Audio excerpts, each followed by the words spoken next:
Roland, bonjour. Bonjour Bernard. Depuis le 18 janvier dernier, le quotidien d'une lycéenne française prénommée Mila est devenu un véritable enfer. On va d'abord rappeler en 2 mots les faits, Roland. Qu'est-ce qui lui arrive à cette jeune en cause femme ? de vidéos qui ont été mises en ligne sur le réseau social Instagram, dans lesquelles l'adolescente parle à la fois de ses préférences sexuelles, mais surtout, et après quelques échanges violents avec des internautes, de sa haine du Coran.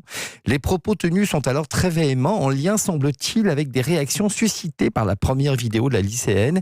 Et depuis, on connaît la suite. Une lycéenne déscolarisée, sa famille elle-même placée sous haute protection policière, et un débat ressuscité autour du droit ou non au blasphème en France. Alors, précisons, le délit de blasphème n'existe pas, ou exactement n'existe plus dans notre pays, c'est ça ? Ah oui, ce délit d'insulte, de mépris ou de manque de respect envers un dieu, une religion, une personne ou une chose sacrée n'est plus de mise en France depuis la Révolution et la Déclaration des droits de l'homme de 1789 et la primauté de la liberté d'expression qui a été mise en avant également dans la Convention européenne des droits de l'homme. Donc, en France, le délit de blasphème est aboli depuis plus de 2 siècles. Quid des autres pays d'Europe et dans le monde ? Alors, dans la plupart des pays européens, ce délit a disparu, mais l'Allemagne, le Danemark, l'Italie ou encore la Grèce continuent à le conserver dans leur législation répressive sans vraiment le condamner, sauf en cas de troubles avérés à l'ordre public ou de provocation manifeste à la haine.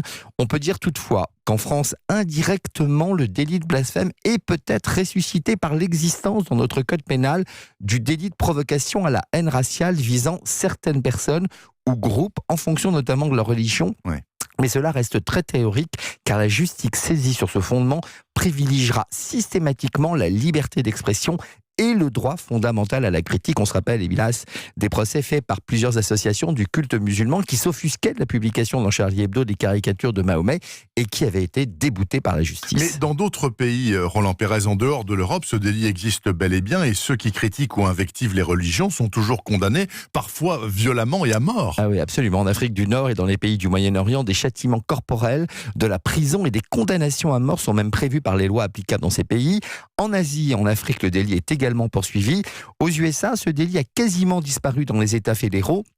Et au Canada, il existe encore un vague délit qui est en passe de disparaître. En résumé, Roland Pérez, la liberté d'expression reste absolument fondamentale. C'est un pivot absolu du fonctionnement de ce pays qu'est la France. Et le droit de critique et de blasphème est donc bien licite. Vous confirmez ? Oui, je confirme bel et bien, même si dans une société civilisée, d'un point de vue moral, il n'est peut-être pas utile d'utiliser des invectives vulgaires et injurieuses à l'égard d'une religion quelle qu'elle soit. Mais cela n'a rien à voir avec la loi qui est très claire sur le droit à la critique et au blasphème. Il fallait que cela soit dit, et ça l'a été ce matin par la voix de Roland Pérez, que je remercie. Je vous souhaite un bon dimanche, une bonne semaine, Roland. Merci, vous aussi.